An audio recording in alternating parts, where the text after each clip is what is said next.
திருச்செந்தூர் கோவில் யானை தெய்வானையை புத்துணர்வு முகாமிற்கு அனுப்புவது தொடர்பான புதிய தகவல் வெளியாகியுள்ளது.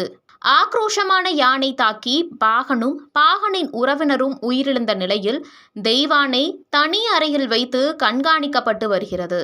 இதற்கிடையில் கோயில் நிர்வாகம் முக்கிய முடிவை எடுத்துள்ளது. திருச்செந்தூர் முருகன் கோவிலில் இருக்கும் தெய்வானை யானை தாக்கியதில் பாகன் உதயகுமார் மற்றும் அவரது உறவினர் சிசுபாலன் ஆகிய இருவரும் உயிரிழந்தனர். கடந்த 18ஆம் தேதியன்று நடந்த இந்த சம்பவத்தை தொடர்ந்து தெய்வானையை பொதுமக்கள் பார்க்க அனுமதி மறுக்கப்பட்டு கால்நடை பராமரிப்புத்துறை மற்றும் வனத்துறையினர் கட்டுப்பாட்டில் வைத்து கண்காணிக்கப்பட்டு வருகிறது. இதற்கிடையே தெய்வானையை புத்துணர்வு முகாமிற்கு அனுப்புவது குறித்து உடனடியாக ஆலோசனைகள் நடந்தது.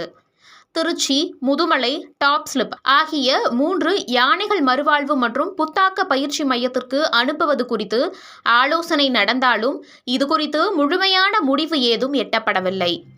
இந்த நிலையில் திருச்செந்தூருக்கு சென்று யானையை பார்வையிட்ட அமைச்சர் மேலும் 1 வார காலத்திற்கு தெய்வானை யானை கண்காணிப்பில் இருக்கும் என்று கூறினார்.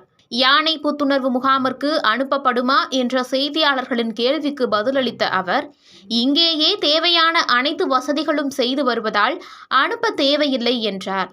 ஆனால் சக யானைகளுடன் இருந்தால் தெய்வானை யானைக்கு கூடுதல் உற்சாகம் கிடைக்கும் என்று கேட்டதற்கு நிச்சயம் அது குறித்து ஆலோசனை செய்யப்படும் என்று உறுதியளித்தார்.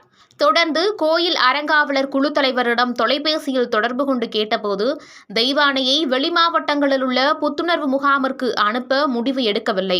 தூத்துக்குடி மாவட்டத்தில் ஸ்ரீவைகுண்டம் அருகே உள்ள ஆழ்வார்தோப்பில் 3 யானைகள் பராமரிக்கப்படும் இடத்திற்கு கொண்டு சென்று அங்கு புத்துணர்வு அளித்துவிட்டு மீண்டும் திருச்செந்தூர் கொண்டு வர வேண்டும் என்று கோவில் நிர்வாகம் தரப்பில் அதிகாரிகளிடம் கேட்டுக்கொண்டதாக தெரிவித்துள்ளார்.